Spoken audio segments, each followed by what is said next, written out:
Bonjour à toutes et à tous, bienvenue sur le podcast Diagonaliste dédié aux Diagonales de France, randonnée de longue distance à vélo. Je suis Marc Jacquemont et je vous accompagnerai lors de ces aventures. Aujourd'hui, nous avons le grand plaisir d'accueillir Louis et Jérémy qui viennent de terminer leur diagonale Perpignan-Strasbourg. Bonjour Louis et Jérémy. Pour commencer, pouvez-vous vous présenter, Louis?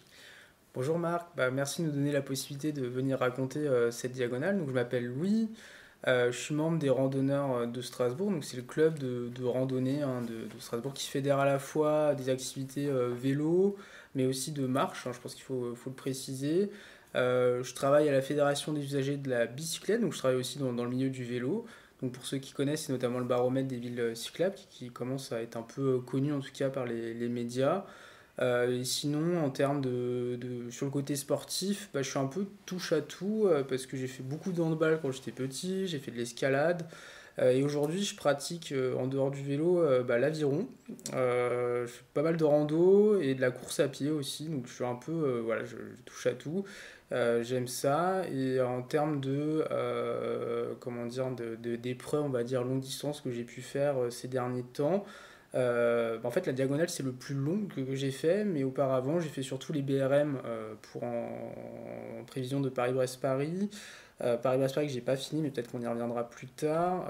Et puis j'ai fait aussi les événements des randonneurs de Strasbourg, donc la Hamster classique de Nicolas et Anaïs, et puis la Vosges Express l'année dernière, c'est le petit nouvel événement pardon, des randonneurs, donc organisé par Arthur Janus. Merci Louis. Jérémy? Et donc, Jérémy, 29 ans, également membre des randonneurs de Strasbourg depuis maintenant une petite année. Donc comme Louis également, un petit peu sportif touche à tout, avec surtout un passif notamment en judo. J'ai fait du judo pendant près de 8 ans. Un peu de course à pied à côté. Après, justement, c'est surtout la musique qui a pris une grosse partie de mon adolescence en tant que batteur et avec pas mal d'expériences en groupe, avec des concerts à droite à gauche en Alsace. Et sinon, le vélo, je suis tombé dedans. Enfin, j'ai toujours eu un vélo, sachant que j'ai grandi à la campagne. Le vélo, ça a été un petit peu l'outil émancipateur pour aller voir les amis dans les villages voisins, sans avoir demandé aux parents à chaque fois qu'on voulait aller jouer à côté. Et sinon, plus récemment, c'était surtout les premiers voyages, il y a maintenant 5 ans.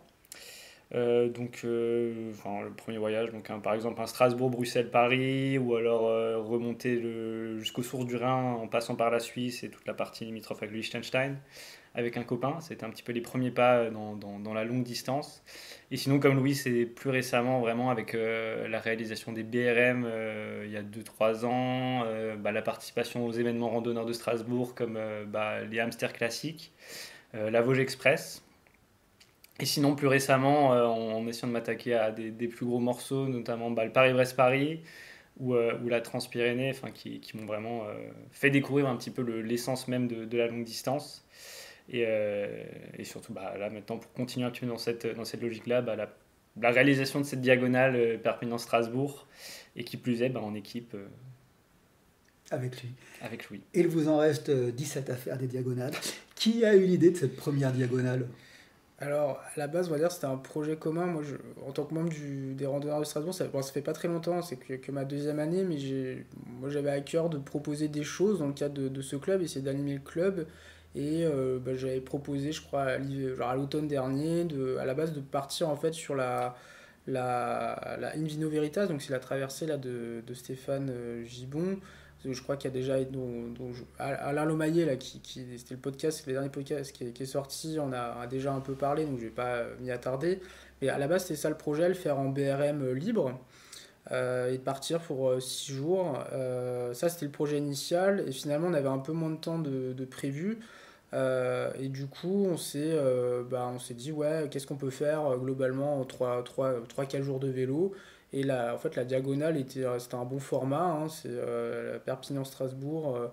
C'est 78 heures pour la finir, pour la boucler dans les délais. Donc ça correspond à peu près. Genre, c'est un gros week-end, c'est 4 jours. On pose 2 jours. C'est finalement assez simple d'un point de vue logistique.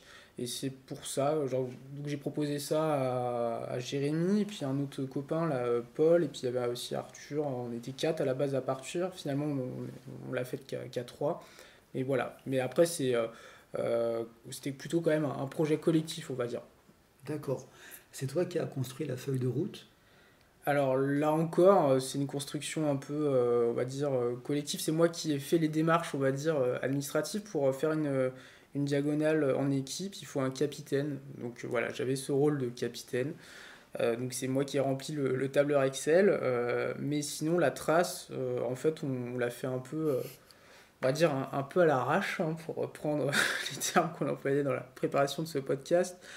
Puisqu'à la base, on s'est réunis un soir, chacun, on va dire, avec notre trace. On a regardé, on a comparé assez rapidement.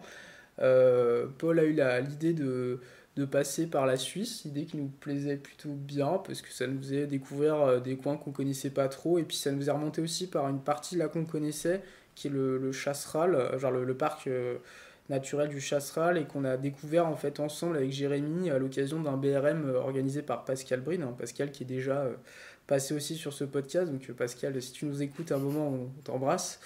Et donc voilà, on avait beaucoup aimé le Chasseral sur un BRM 600. On l'avait fait passer au matin. C'était ma première longue distance. Ça m'a paru extrêmement dur à l'époque. Vraiment, je me souviens d'une montée compliquée. Très envie aussi d'abandonner à ce moment-là. Enfin bref, mais c'était magique. Donc voilà, il y avait aussi ce côté suisse qui nous plaisait beaucoup. Alors, on en parlera tout à l'heure, mais votre diagonale, elle a des longues étapes, elle a du dénivelé. C'était un choix. Vous n'avez pas fait au plus court, pas fait au plus plat. Vous vous êtes fait plaisir dans cette trace. Tout à fait, ouais. Alors, pour que tes auditeurs comprennent bien, le projet c'était de faire 2 grosses étapes, donc à peu près 350 le premier jour, 360 le deuxième, et de finir par une étape, on va dire presque cool, de 240 pour arriver pour l'apéro, quoi, globalement le mardi soir, quoi. C'était ça le projet en partant un dimanche. Bon, on y reviendra, mais c'est pas passé exactement comme on l'avait prévu. Non, bon, on va pas. Aussi, on se connaît tous, voilà, on roule quand même correctement sans être des grands champions, hein, donc on était plutôt confiants sur nos capacités physiques. Donc c'est pour ça qu'on avait fait ce choix. Après, pour quelqu'un qui débuterait, je sais pas s'il faudrait recommander un tel choix. Enchaîner quand même 2 fois 350 km en 2 jours, c'est quand même costaud, ouais. Alors, effectivement, vu de ma fenêtre, vous êtes des gros rouleurs, mais vous êtes partis à trois, mais notamment vous deux, vous vous connaissiez bien, vous avez l'habitude de rouler ensemble. Alors c'est le cas, comme l'a déjà dit Louis, on a eu l'occasion d'apprendre à se connaître. La première fois qu'on s'est rencontrés sur le vélo, c'était à l'occasion de ce fameux BRM 600 en 2022. C'est ça, En ouais. 2022, ouais. Et entre-temps, on a eu l'occasion de se revoir sur des BRM, sur des sorties plus informelles. Là, plus récemment, on a pas mal roulé ensemble, notamment Louis sur le cadre d'une reconnaissance pour un autre événement. Et après, sinon, moi, enfin, étant donné que mon père est dans le Haut-Rhin, on en avait profité également une autre fois pour faire un détour par les Vosges et faire un petit peu dénivelé positif. Avec une météo fort réjouissante. Mais ouais, non, on a l'occasion de rouler un petit peu et d'apprendre à se connaître et également de s'apprivoiser également sur nos façons de rouler. Donc ça, c'était quand même assez rassurant en amont de cette diagonale-là. Mais c'est important. Et vous étiez accompagné, on en parlera, par Paul, qui est aussi un gros rouleur. Tout à fait. Alors, justement, venons-en à cette diagonale, vu qu'elle est toute fraîche dans votre esprit. Je propose qu'on la trace jour après jour. Comment elle s'est passée? Qui veut commencer pour la première étape? Alors on est parti de Strasbourg déjà pour commencer samedi, donc journée de train pour arriver sur Perpignan. Par chance, on n'a pas eu de soucis en termes de transport, donc on est arrivé fraîchement en milieu d'après-midi sur Perpignan, ce qui nous a laissé le temps de même faire un petit peu de tourisme. En chaussettes. En chaussettes pour certains, en tongs pour d'autres et en chaussures pour le troisième. Pourquoi en chaussettes? Parce que moi je suis en cale de route, donc et en fait j'avais plus peur d'abîmer mes cales, et du coup je me suis dit autant enlever les chaussures et marcher T'as des chaussettes, cales quoi. route? Ouais, j'ai cale route, ouais. Ok. Donc arrivé sur Perpignan, un petit peu de tourisme avec les moyens qu'on avait pour se balader dans la ville. Donc repas cuisiné par nos soins, sachant qu'on avait un petit logement Airbnb en plein centre de Perpignan. Et donc couché relativement tôt et réveil sur les coups de 4 heures pour se rendre au commissariat pour pointer à 5 heures du matin. Et donc on prend la route de bon matin avec des conditions relativement bonnes, sachant qu'on s'attendrait déjà à avoir du vent même en tout début de matinée, ce qui n'était pas le cas. Donc on a très bien avancé les 150-200 premiers kilomètres où là ça roulait vachement bien avec en même temps on prenait quand même bien la vue entre le passage du parc régional de la Narbonnaise, l'arrivée dans les Cévennes, quelques arrêts par-ci par-là de pauses, boulangerie, notamment pour prendre des petites photos pour aller ticket de caisse, notamment par rapport à nos points d'arrêt, nos checkpoints. Par contre, les choses ont commencé à se gâter un petit peu au bout du kilomètre 200 où le vent a commencé à se lever. On a senti qu'il fallait un petit peu plus forcer pour maintenir la même cadence qu'on avait réussi à maintenir jusqu'à là. Et de face. De face, bien évidemment. Et de face, c'est ce qui était vraiment la principale difficulté. Donc on a un petit peu levé le pied à ce moment-là. Et c'est surtout avant la dernière bosse, pour arriver sur Privas, où là on a pris un petit coup de fatigue et on se posait la question de ce qu'on va jusqu'à Privas, sachant qu'il était déjà sur les coups de 18h, 19h, avec la nuit. Est-ce que si en arrivant sur Privas, on trouverait quelque chose à manger ou non? Et par prévoyance, on a préféré s'arrêter avant cette dernière bosse qui se trouvait à quoi 40-50 km avant l'arrivée à Privas. Donc on s'est arrêté dans une petite pizzeria. Donc on s'est pris une pizza chacun, on a rempli les bidons et on a terminé ensuite l'étape de nuit. Donc la dernière ascension de nuit et la descente sur Privas de nuit avec par contre là des grosses bourrasques une fois arrivé en haut du col et la même chose en descendant. Et ce qui nous fait une première grosse journée donc de 350 km avec quasiment 4000 de D+, et une arrivée à notre chambre vers les 22h30. 22h30. Et vous aviez des conditions, donc du vent de face, mais des conditions plutôt estivales, il faisait doux? Ça allait, il faisait encore, enfin, en début d'ascension, il faisait encore relativement doux, mais une fois arrivé en haut avec les bourrasques, il devait faire, je sais pas, peut-être 4-5 degrés. Ouais. Mais par contre, ça soufflait beaucoup. Et par contre, la descente sur Privas, là, par contre, la température a vraiment chuté d'un coup. On était à 1-2 degrés. Et là, c'était un petit peu plus. Ouais, pour répondre à ta question sur la température, à Perpignan, il faisait bon. Je me souviens, on avait presque 10 degrés. Et par contre, quand on a passé là, les premiers cols dans le parc là, de la Narbonnaise en Méditerranée, on a eu des températures proches de zéro dès le début. Mais ça restait presque agréable parce qu'il n'y avait pas de vent et le soleil brillait, quoi. On a vraiment eu beaucoup de contrastes sur cette diagonale. On a vraiment eu un ciel bleu très clair, genre magnifique sur les 200 premiers kilomètres. Et en fait, cette première journée, c'est vraiment décomposé en deux moitiés, quoi. Une moitié où on a roulé très vite, très fort, quasiment 28 de moyenne là, sur les 200 premiers kilomètres. Et après, on a trouvé ce vent du nord qu'on devait avoir. Et là, c'était vraiment beaucoup plus dur. Et je pense que moi, j'étais déjà un peu en difficulté sur cette deuxième moitié d'étape, quoi. Genre dans la tête, ça commençait déjà à gamberger en se disant waouh, le vent, ça y est, il est là, il était prévu, mais c'est dur. Et a priori, on savait aussi que le vent n'allait pas le lâcher jusqu'à la fin. Genre, c'est lui plutôt qui allait pas nous lâcher et qu'il allait falloir avancer malgré tout. Et d'autant plus que les conditions météo devaient se dégrader dans les 2 jours qui suivaient. Donc, pizzeria aidant avant Privas, en tout cas, vous arrivez au bout de votre étape, qui s'est quand même bien déroulée. Et le lendemain, vous êtes reparti à quelle heure? Alors, le lendemain, on s'est levé tôt, et je sentais qu'il y avait une sorte d'inertie collective pour prendre le temps, là. On se dit, waouh, on sait qu'on va en baver. Donc, on devait partir vers 5h, on est plutôt parti vers 5h15, 5h20. On a pris du temps à petit déjeuner. Et en effet, alors au début on a commencé par une longue descente vers la vallée du Rhône. Et puis on a fait une première pause à Valence. Donc on avait, je crois, 42 km au compteur.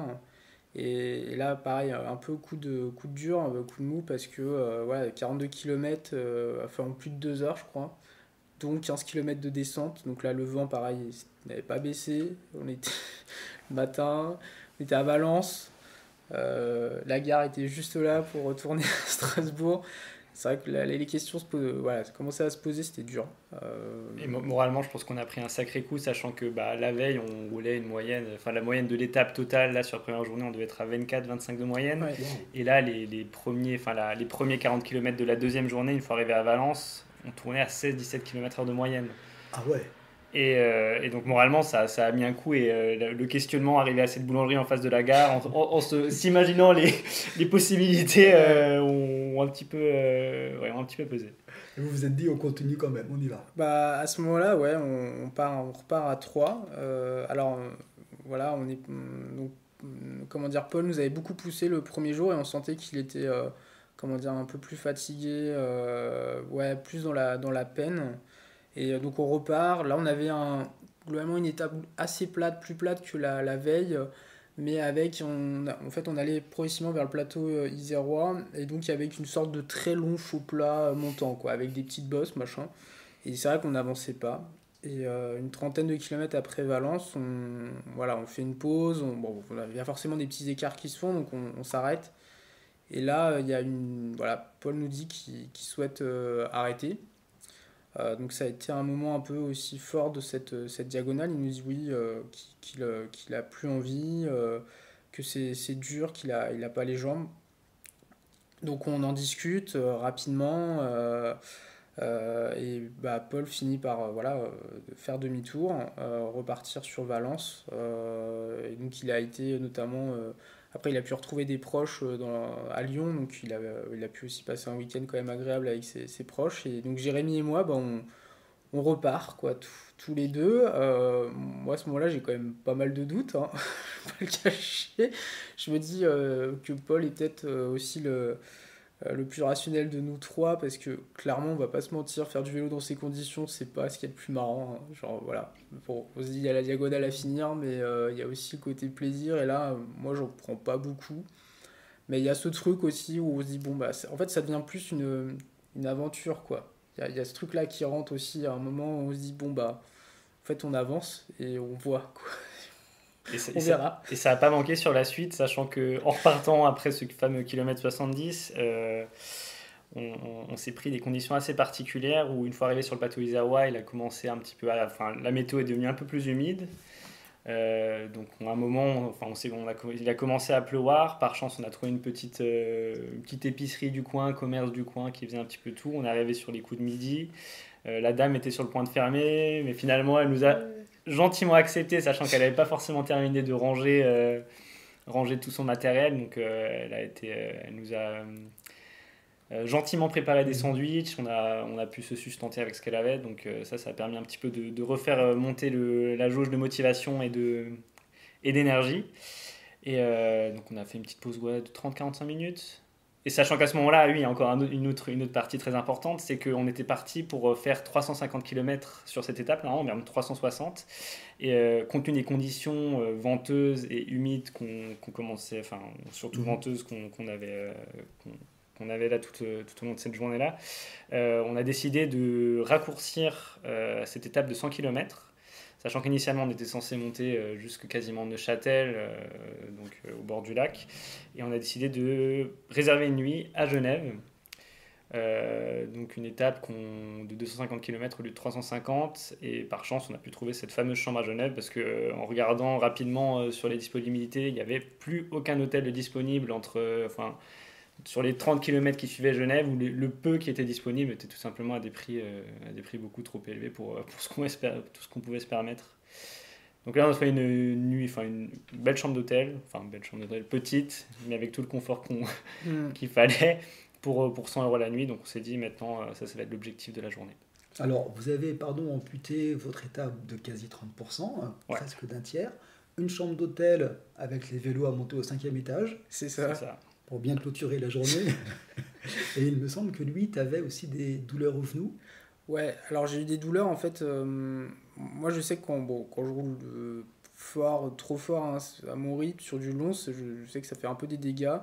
Et c'est vrai que la première journée, on a roulé assez fort quand même. Peut-être, moi, certainement juste au-dessus de de ce que je peux faire sur le long et j'ai eu des petites douleurs au genou et ça m'a rappelé un peu des mauvais souvenirs parce que l'année dernière j'ai eu plein de projets longue distance que j'ai dû arrêter à cause de ça, donc notamment le Paris-Brest, la Via Podenzi, j'ai eu plusieurs galères comme ça.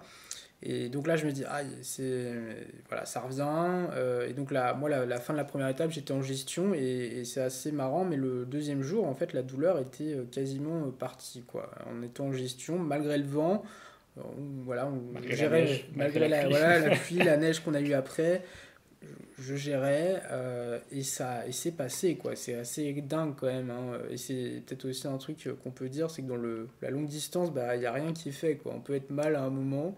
Et puis ça revient et on ne sait pas exactement pourquoi et comment, mais bon, les forces reviennent et je pense que le corps est assez épatant sur cet aspect-là.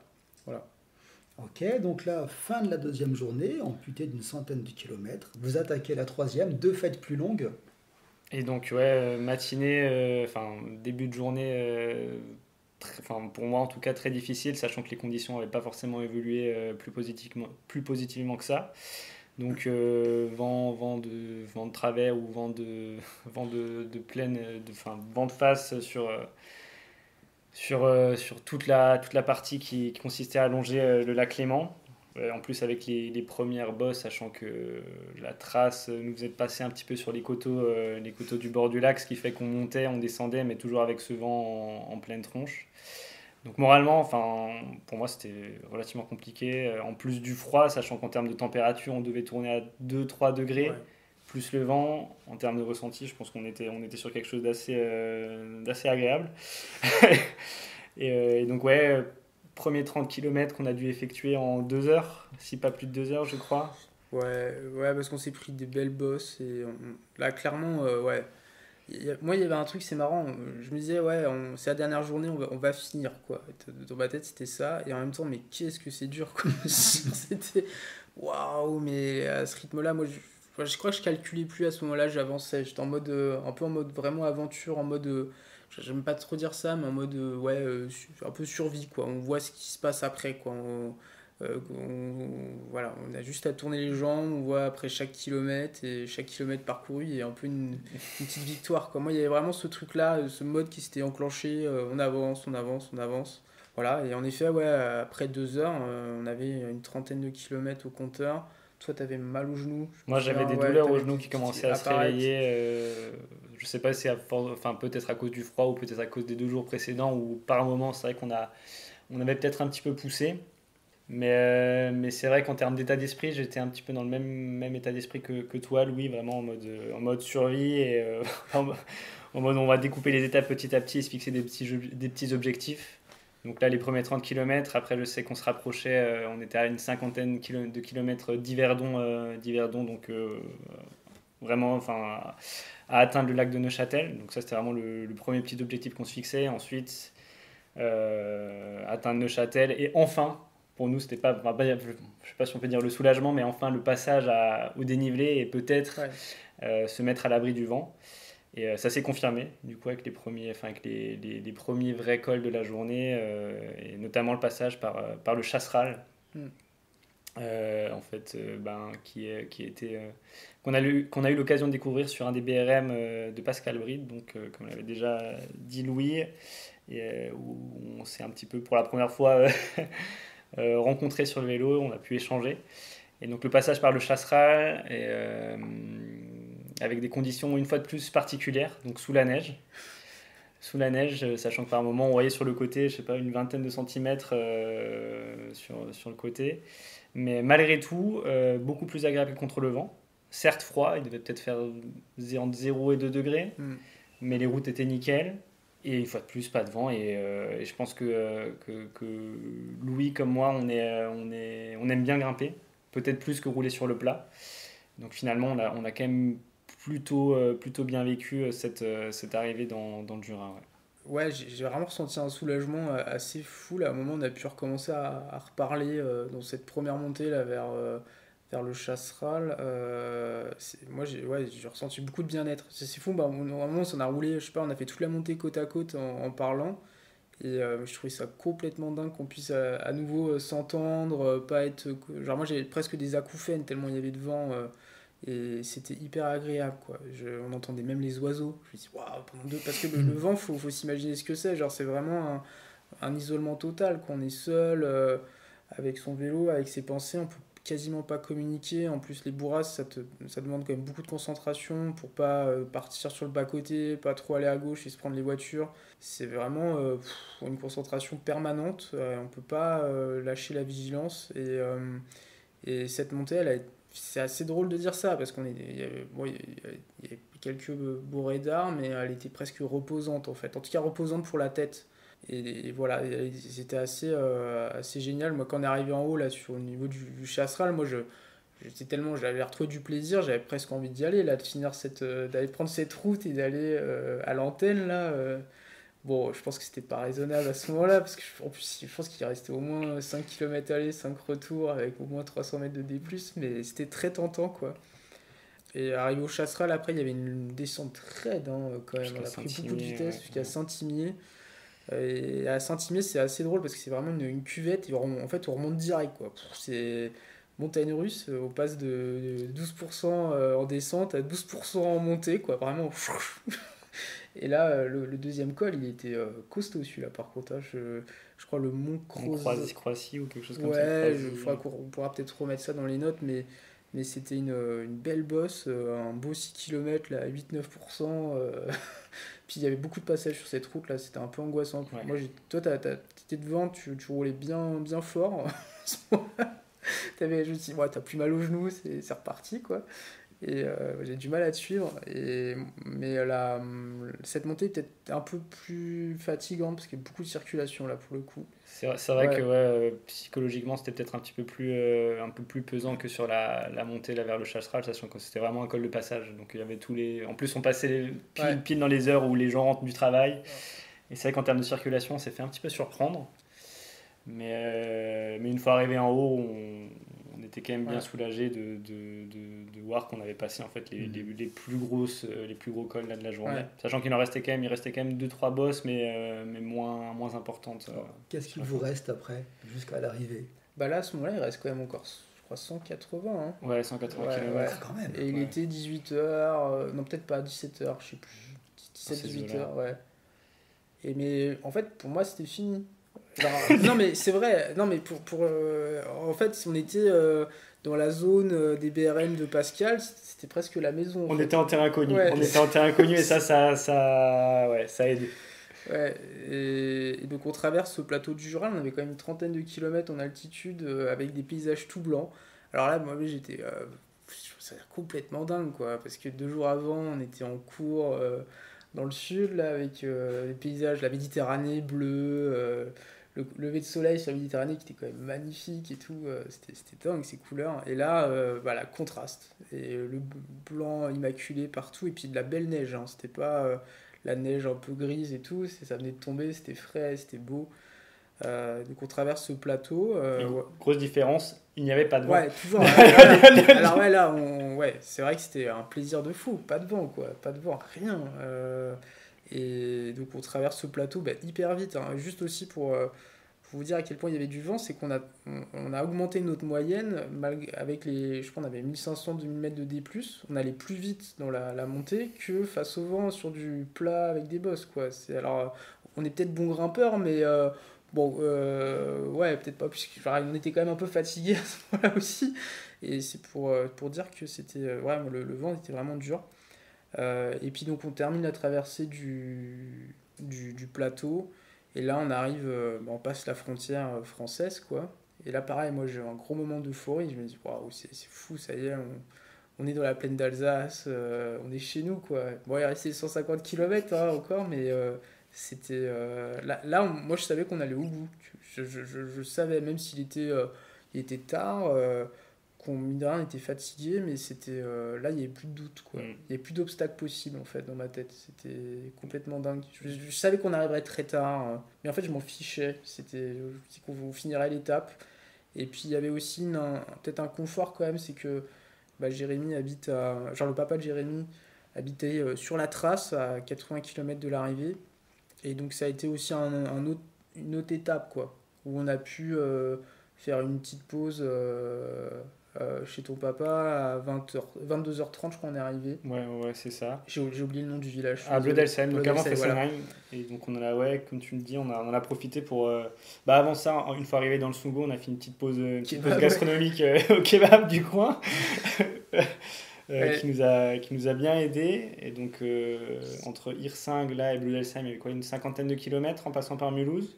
Donc, on savait que voilà, enfin, moi, j'avais proposé qu'on s'arrête déjà pour faire un petit coucou et en même temps pour en profiter pour prendre un petit café. Et à ce moment-là, moi, j'avais un petit coup de fatigue. Je pense que la dette de sommeil a un peu joué. Mon père m'a vu, je pense que je devais avoir une mine un petit peu. Pas pâle, mais ouais, un petit peu fatigué. Et donc après ce petit café là et les petites choses qu'on a mangées, moi j'ai proposé qu'on s'arrête juste pour fermer les yeux pendant une dizaine de minutes. Ce qu'on a fait. Par contre, ce qui a quand même pas mal rallongé la pause initialement prévue. Mais finalement, voilà, après ces bonnes 45 minutes, là, on a repris la route et on a attaqué les derniers 80-85 km qui nous séparaient de Strasbourg. Voilà. Donc pour ceux qui connaissent pas la plaine d'Alsace, c'est 80 km tout plat, quoi. C'est un plateau. Et donc on avait les 40 premiers, c'était sur une route. Et puis après, on savait qu'on avait un canal le long, en fait, c'est le canal qui relie le Rhin au Rhône. Pour moi, c'était quelque chose d'un peu angoissant. Moi, j'aime pas le canal, j'aime pas les canaux. Je sais que c'est généralement les endroits où je crève, où il y a de la monotonie, etc. Et en effet, finalement, c'était peut-être un des obstacles aussi les plus inattendus de cette diagonale, mais la traversée, ces 40 derniers kilomètres le long du canal ont été particulièrement difficiles. Pourquoi? Parce que déjà le canal était sale à cause du vent qu'il y avait eu dans la plaine d'Alsace les jours précédents, donc beaucoup de branchages, de feuilles mortes, voilà, d'obstacles en fait. Et donc de nuit, quand on a voilà, quasiment 20 heures de vélo dans les jambes, peu de visibilité, c'est pas évident. Et aussi l'autre truc un peu inattendu, alors je savais qu'il y en avait, mais on a croisé énormément d'animaux. Et donc, source de stress, des ragondins dans tous les sens. Au bout de 2-3 km, Jérémy a été surpris par un ragondin, a dû freiner. Moi, après, j'ai pris la tête quasiment tout du long et j'en ai vu plein devant moi à plusieurs reprises. Et jusqu'à un moment où, bon, je pense qu'il faut le raconter, mais un peu, j'ai eu à la fois pas de chance et beaucoup de chance parce qu'il y a un ragondin qui est sorti un peu de nulle part de la droite et qui est venu taper ma roue arrière.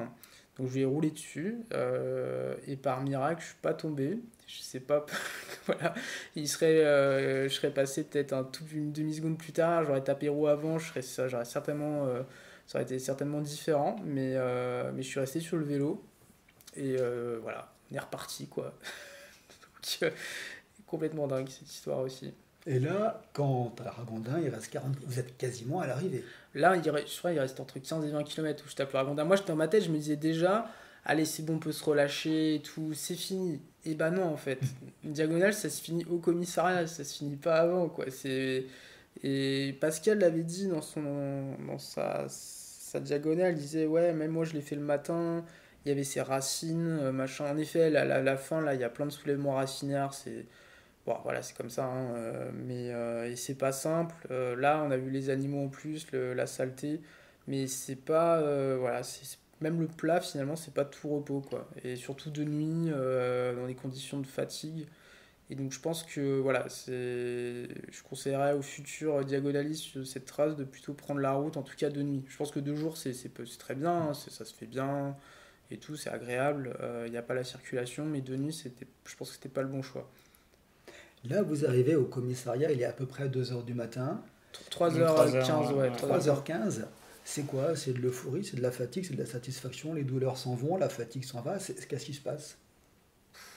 Je sais pas.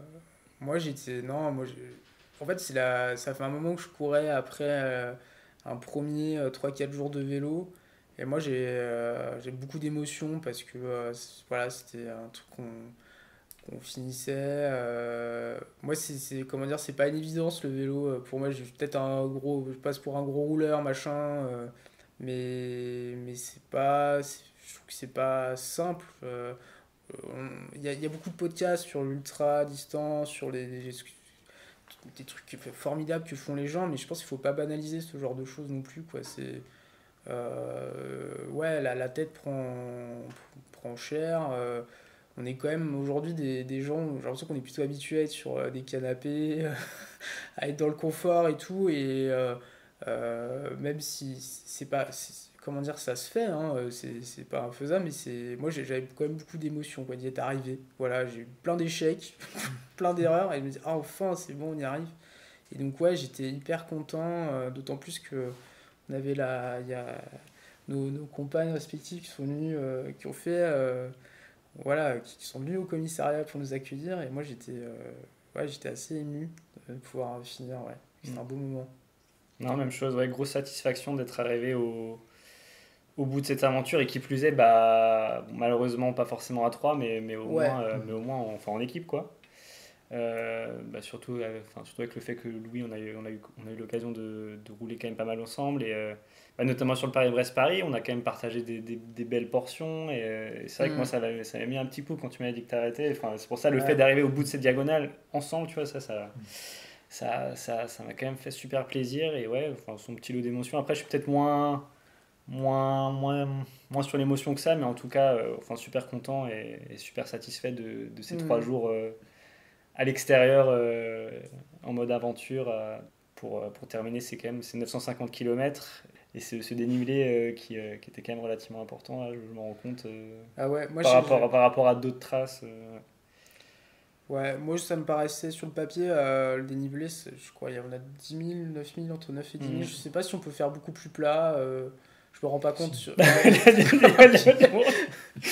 ouais, mais comme on aime bien grimper, en fait, quand moi j'ai vu ça sur le papier, j'ai même pas questionné le truc, je me suis dit, oh, ça passe quoi. Et Mais ouais. là, c'était votre première diagonale. De fait, vous envisagez d'en faire d'autres. Bah, moi, ouais, parce que, genre, Jérémy et moi, Jérémy a dit son âge, en fait, on a le même âge, on a 29 ans. On est des jeunes sur les diagonales, je crois que ça a plutôt la réputation d'être fait par des personnes un peu plus âgées, hein. Bah, même moi, j'ai trouvé ça hyper fun en fait. Et finalement, même plus fun que je suis allé sur Biking Man, voilà, où il y a une compète, machin. Mais moi, finalement, je me retrouve peut-être plus dans ces événements plus intimistes où tu fais ta trace. Genre, en fait, on n'est pas là, on n'est pas seulement dans la consommation, quoi. Il y a une préparation avec le carnet de route, on échange avec un délégué fédéral qui valide la première. Moi, genre, le premier tableur Excel, feuille de route que j'ai envoyé, moi, elle a été retoquée parce que voilà, j'avais pas mis assez de détails, j'avais essayé de mettre des CP pas tous les 120 km mais plutôt tous les 130, on dira comme ça il y en aura moins. Voilà, j'avais essayé. Et ben non, donc elle a été recalée. Et je me suis dit, ah ouais, c'est génial, quoi. Il y a un règlement et en plus il est appliqué, quoi. Et donc ça fait un peu désuet tout ça, mais en fait, non, c'est sympa. Et puis je sens qu'il y a une communauté autour des diagonales qui est juste dingue, quoi. Moi, quand j'écoute tes podcasts, je trouve que les conseils qu'on entend, ils sont hyper précieux, quoi. Et je pense que c'est des conseils pour la vie, quoi, presque. Et donc, ouais, moi j'ai très envie de le refaire. Je crois que j'aimerais bien en faire une peut-être tout seul pour voir aussi ce que c'est de se confronter tout seul à cet effort. Et puis après, si ça marche, pourquoi pas le reproposer aussi comme un événement randonneur de Strasbourg, quoi. Peut-être initier des futurs copains à copines, d'ailleurs, ouvert aussi aux féminines, bien entendu. Euh, voilà, leur proposer en groupe, peut-être avec l'expérience qu'on pourra avoir acquis pour faciliter un peu les choses, quoi. Mais voilà, je pense que vraiment des événements à valoriser, à faire connaître. Si c'était à refaire cette diagonale, qu'est-ce que vous feriez de différent? Peut-être en termes de découpage, on aurait peut-être été moins gourmand, surtout sur les deux premières journées, sachant que enchaîner deux journées à 350-360 km, c'était peut-être un petit peu ambitieux, sachant que, après, peut-être faisable dans des bonnes conditions, mais pour se prévoir de la Mhm. marge avec les conditions qu'on a eues, c'est vrai que là c'était un petit peu compliqué. Donc je pense peut-être un découpage un petit peu plus équilibré en tout cas. Après en termes de traces, c'est vrai qu'on y est allé un petit peu de façon artistique, enfin un peu en mode freestyle. Mais finalement, ça nous a convenu, donc je ne sais pas si c'est forcément quelque chose qu'on referait différemment, parce qu'en vrai, il y a toujours cette petite part de découverte, cette petite part de voyage en vrai. Enfin, ça fait partie de l'expérience du voyage à vélo, de se laisser un peu porter par voilà, la trace. Donc, ouais. Ouais. Moi, c'est vrai que j'ai fait cette feuille de route, j'ai été vraiment mise en difficulté, notamment parce que la feuille de route demande à ce qu'on fasse ce qu'on propose des allures. Et, et moi, c'est vrai que j'ai plus l'idée qu'on s'adapte au terrain, quoi. C'est très dur pour moi de fixer une allure, des temps de pause, tout ça. Genre, alors, je comprends la démarche, hein, l'idée de se planifier, notamment, je pense, pour peut-être les débutants, c'est rassurant. Mais après, c'est vrai on n'est pas non plus complètement inexpérimenté, on a fait pas mal de trucs. Et c'est vrai moi je roule un peu au feeling, quoi. Et on adapte les temps de pause aussi à la fatigue, au terrain. Du coup, je sais pas, moi je comprends l'intérêt de la feuille de route, mais je sais pas si j'essaierai comment dire, de la cadrer un peu plus, quoi. Genre, parce qu'on avait mis une moyenne, je sais plus de 25 km/h. Voilà, c'est ce qu'on avait mis. Et on l'a tenu le premier jour, hein. Voilà, et moi je pense qu'on aurait pu la tenir peut-être le deuxième jour. Si dans des conditions. Ouais, dans des conditions normales, quoi. Mais ça paraît peut-être très ambitieux pour les auditeurs, auditrices, mais à deux ou trois, moi je pense qu'on avait quand même moyen de tenir ce rythme, en tout cas sur les phases de roulage. Je dis pas avec pause compris, ouais, non, on serait pas à 25, mais sur les phases de roulage, c'était relativement plat, ça va quoi. Après, moi, je pense juste, compte tenu des conditions, je pense que j'ai été un petit peu optimiste en regardant les prévisions météo, sachant qu'on était, en termes de température, on était quand même bien en dessous de ce qui était annoncé. Ouais. Peut-être une couche supplémentaire pour le haut du corps, sachant que j'avais juste sous maillot, un maillot en laine, relativement bien isolant, et après un petit coupe-vent, et par contre une veste imperméable. Mais c'est vrai que par moment, et surtout lors des temps d'arrêt, et au moment de repartir, et en descente, c'était un petit peu léger. Et surtout aussi des surchaussures, parce que autant on se parlait de la technique des deux paires de chaussettes, mais non, ça ne suffit pas. Et même encore maintenant, j'ai encore un petit peu les bouts des orteils qui sont légèrement engourdis, encore là. Donc, Mais vous étiez en long, en court avec des jambières, ou comment vous avez fait? court et jambière. Court et jambière, ouais. J'ai pensé un moment à prendre un cuissard long, mais je sais que je suis moins à l'aise sur le long terme avec la peau de chamois qu'il y a dessus, donc je me suis dit, le meilleur moyen, ce qui était mieux à faire, un court que j'aime bien et des jambières, quoi. Et en effet, pareil, j'ai hésité à prendre les surchaussures. Je les ai pas prises en me disant, ouais, en suivant le mot de conseil, là, les deux paires de chaussettes, ça passe. Voilà, bon, après, en fait, c'est juste une question de sensation. À un moment, là, quand on a pris la neige dans le deuxième jour, avec vent de face, on sent plus les mains, on sent plus les pieds. Bon, après, c'est toujours accroché au vélo, et ça passe, quoi. Mais c'est pas un bon moment, quoi. Ça aurait été un confort en plus, les surchaussures, c'est sûr. Voilà. Et un mot assez bref, tous les deux, sur vos vélos, à quoi ils ressemblent? Alors, moi, mon vélo, c'est mon premier vélo. C'est le vélo que j'ai acheté à toute vitesse. J'étais blessé en course à pied depuis un long moment. Je suis arrivé au magasin de vélo, j'aurais dit, ouais, j'ai un budget de temps, il me faut un vélo parce que j'en peux plus faire de sport, quoi. Et donc, 3 jours après, je suis reparti avec un vélo. C'était un vélo de la marque Cube, plutôt entrée de gamme. Je payais 1200-1300 € à l'époque. Frein à patins, roues basiques, archi basiques. Alors, j'ai toujours des roues basiques d'ailleurs, hein, et aujourd'hui je roule j'ai la peine adapté à la longue distance, j'ai juste changé de selle, j'ai une selle SMP. Donc c'est un vélo, je dirais, que quasiment tout le monde peut s'acheter, qui aujourd'hui en seconde main doit valoir moins de 1000 €. Après, c'est un vélo, c'est mon vélo, j'en ai un autre en gravel, mais au cadre alu, mais c'est mon vélo de toutes les sorties et j'en suis plutôt content. Il y a certainement mieux qui se fait, mais peut-être s'il y a un message à passer là, c'est qu'on peut quand même faire des diagonales avec des vélos assez basiques, hein, voilà. Et toi, Jérémy? Alors moi là j'ai fait cette diagonale avec un vélo que j'ai depuis décembre, donc ça va faire juste quelques mois. Donc c'est un vélo acier de plutôt bonne facture avec une bonne configuration.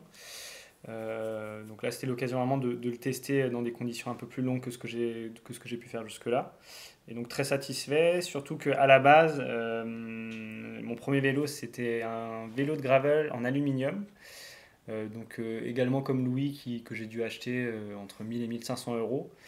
Et avec lesquels, par exemple, j'ai pu faire mes premiers BRM, Paris-Brest-Paris, notamment les Pyrénées. Et donc, ouais, si je devais passer un message, c'est aussi que c'est tout à fait faisable avec les vélos que vous avez actuellement, sans forcément dépenser des 1000 et des 100. C'est tout à fait faisable.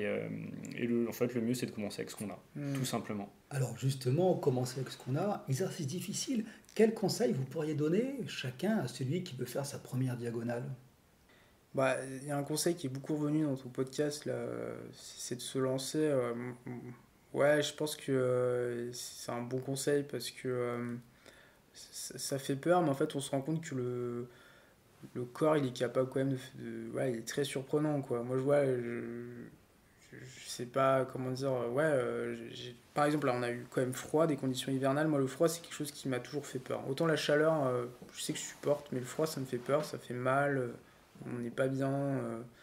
Et en fait, c'est très curieux, mais je me suis jamais vraiment senti complètement en difficulté, genre en total, quoi, en me disant, ah, j'en peux plus, je sais pas, à la limite, j'appelle les secours, il faut qu'on me sorte de là. Non, bah en fait, bon, on avance et ça passe, quoi.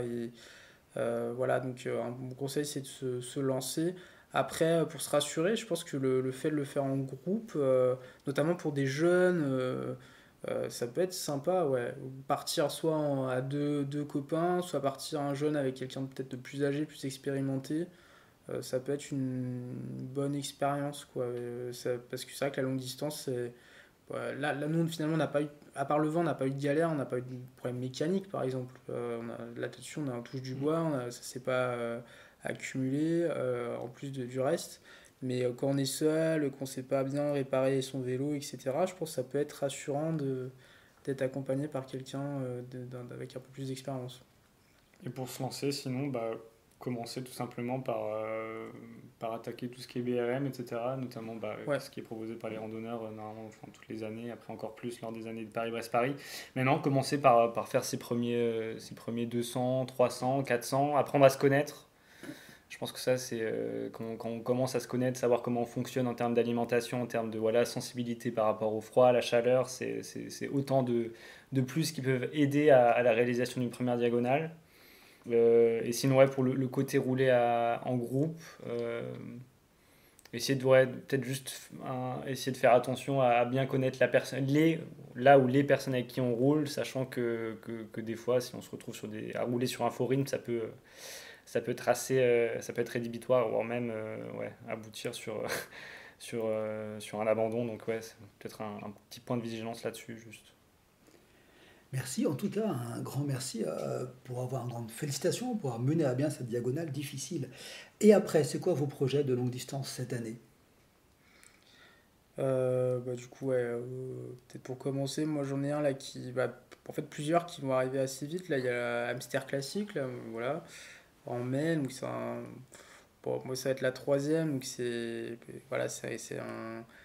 Tu peux en dire un peu plus sur la hamster classique? Ouais, alors Hamster Classic, donc là ça va être la sixième édition, c'est organisé par le Club des randonneurs de Strasbourg, par Nicolas et Anaïs. Le concept c'est il y a six checkpoints, trois globalement en forêt noire, donc c'est à chaque fois des montées, on va dire sèches, hein, et trois du coup dans les Vosges, et avec parcours libre entre chaque trace obligatoire.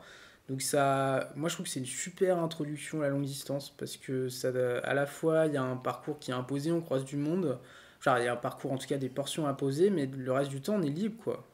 Donc ça chacun de tracer sa route. Là par exemple sur l'édition numéro 6, du coup on commence en Allemagne et puis après il faut traverser toute la plaine d'Alsace. Donc il faut traverser le Rhin. Et là il y a une option, est-ce qu'on prend l'option la plus courte, c'est de prendre un bac, genre pour traverser.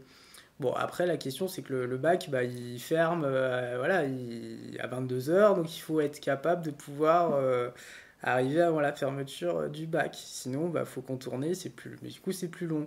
Donc, il y a un petit enjeu, quoi. Il y a aussi, voilà, chacun est libre de tracer soit au plus court, mais potentiellement avec des routes plus passantes, avec plus ou moins de dénivelé. Voilà, c'est assez marrant. Il y a aussi des gens qui s'amusent à se dire, bon, moi je roule très fort, donc je me rajoute des cols bonus. Donc voilà, il y a de tout. Il y a de tout, et c'est tout ça dans un esprit très convivial. Pour même la petite anecdote, là, dans le peloton là, de Paris-Brest-Paris au départ, je sais plus, on avait déjà quelques dizaines de kilomètres au compteur, et j'ai entendu parler par des inconnus de la hamster classique, quoi. Devant moi, ça parlait de la hamster classique. Donc voilà, la hamster classique est même connue par des gens assez éloignés de Strasbourg, et donc c'est un super événement. Voilà, j'espère que ça va continuer longtemps. Et puis, du coup, c'est un autre projet, mais toujours dans les événements randonneurs. Moi, je participerai aussi en septembre à la Vosges Express. Donc, ça, c'est une belle rando là, qui est organisée par Arthur, aussi des randonneurs. Et donc, c'est un 400 km, pareil, en 2 jours, avec quand même pas mal de dénivelé. On est entre 6 et 8000, ça dépend des éditions. Là, c'est à chaque fois des traces inédites et ça reprend en partie des anciennes voies de chemin de fer. Donc aujourd'hui, parce qu'il faut savoir que l'Alsace, il y a à peu près un siècle, il y avait un réseau hyper dense de voies de chemin de fer, ça montait même jusqu'au Honeck, donc c'est fou d'y penser. Et donc aujourd'hui, ce réseau est complètement... il reste des traces, c'est soit des voies cyclables ou parfois des voies terrestres, parfois juste des tout petits singles dans la forêt. Et donc Arthur s'amuse à essayer de nous faire passer par ces petites routes, ces petits chemins, et nous faire découvrir aussi des super coins qu'on n'a pas l'habitude de fréquenter habituellement. Donc là, il va falloir passer un peu off-road, quoi, ressortir les sections de pneus un peu plus larges, mais ça reste quand même relativement accessible. Arthur, c'est pas un énervé du VTT. D'ailleurs, il me dit oui,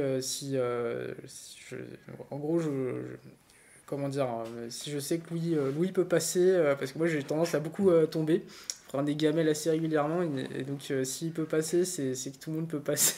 Donc voilà, franchement, j'ai fait la première édition. Bon, j'ai pris des gamelles, mais pas méchantes. Et donc c'était très bien, donc faut y aller aussi, quoi. Voilà, donc là, 2 événements. Il y a d'autres choses encore, mais bon, je sais pas si on a encore le temps. Peut-être Ouais. Jérémy, toi, Ouais, cette année alors cette année, là dans 2 semaines, je participe à la Mittelgebirge Classic, donc qui est un événement qui est pas très loin de chez nous, qui part de Neustadt au sud de Mannheim. Et donc ça consiste à faire une boucle de 1000 km, de 1100 km, je crois même cette année, pour 22 000 de dénivelé.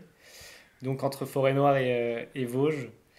Donc ça arrive en mai. Du coup, pas de hamster, sachant que ça tombe juste le week-end d'avant. Par contre, un Everesting, également organisé par les randonneurs de Strasbourg, donc mi-juin. Donc pas encore forcément sûr de l'objectif que ça va être, mais au moins un Everesting, après peut-être plus. Enfin, on verra en fonction des conditions, du feeling. Et sinon, pour terminer, après c'est un peu plus loin dans l'année, c'est en octobre. D'ailleurs, Louis participera également. Donc la Tuvel Kono Sprint, qui est un événement qui a lieu en Italie, qui consiste à relier le Vésuve à l'Etna. Donc cette fois-ci, toujours sur un format d'environ 1000 km, sauf que cette fois-ci, la particularité, c'est que c'est un petit peu comme la Hamster Classic, c'est juste des sections obligatoires avec des checkpoints, et ensuite, entre-temps, on trace ce qu'on veut. Et ça va être l'occasion de découvrir un petit peu le coin et de rouler sur des routes un peu plus voilà, exotiques que ce qu'on a ici. Donc, très hâte. On va bien manger a priori. C'est une randonnée gastronomique. Voilà, ouais, donc ça c'est pour fin octobre et donc ouais, c'est un beau projet. Pareil, beaucoup de dénivelé, hein, on est 23-24 000 de dénivelé au total, voilà. Et avec aussi une traversée de ferry à prévoir, voilà, la Sicile est une île, hein, pas de pont, donc il y a un ferry à prendre. Et puis une arrivée, je pense qu'il va être assez chouette parce que ça finit à aller sur l'Etna, quoi. Donc voilà, c'est un volcan en activité. Là, moi j'étais pour la Toussaint dernière, ça pète dans tous les sens, c'est en effusion assez régulièrement. Donc pourquoi on aura peut-être aussi un beau bouquet, un beau feu d'artifice sur la fin, ça pourrait être assez sympa. Voilà, donc c'est un peu les projets prochains, ouais. Donc vous l'avez compris, Louis et Jérémy sont des grimpeurs, ça c'est incontestable. En tout cas, merci beaucoup à tous les deux pour avoir partagé votre expérience. Votre retour sera assurément précieux pour d'autres diagonalistes confirmés ou en devenir, ou qui souhaitent se lancer dans une aventure qui est une diagonale ou une autre aventure longue distance. Merci à tous nos auditeurs de nous avoir rejoints. N'hésitez pas à nous envoyer un email à diagonaliste@gmail.com si vous avez des questions, des commentaires, des suggestions ou bien sûr une diagonale à partager. Au revoir Jérémy, au revoir Louis. Au revoir Marc, merci. Au revoir, merci pour l'invitation.